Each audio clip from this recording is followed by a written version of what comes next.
Pengakuan iman merupakan puncak dari seluruh proses pendidikan formal di lingkup Gereja Protestan Maluku.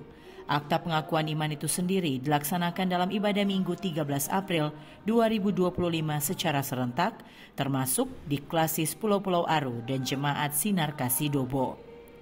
Informasi yang dihimpun dari berbagai sumber resmi antara lain Media Center, Sinode GPM, dan tim multimedia Jemaat GPM Sinar Kasih Dobo menyebutkan ada 767 anggota SIDI baru di Klasis Pulau Aru, Klasis Aru Tengah sebanyak 286, dan Klasis Aru Selatan 65 anggota SIDI baru.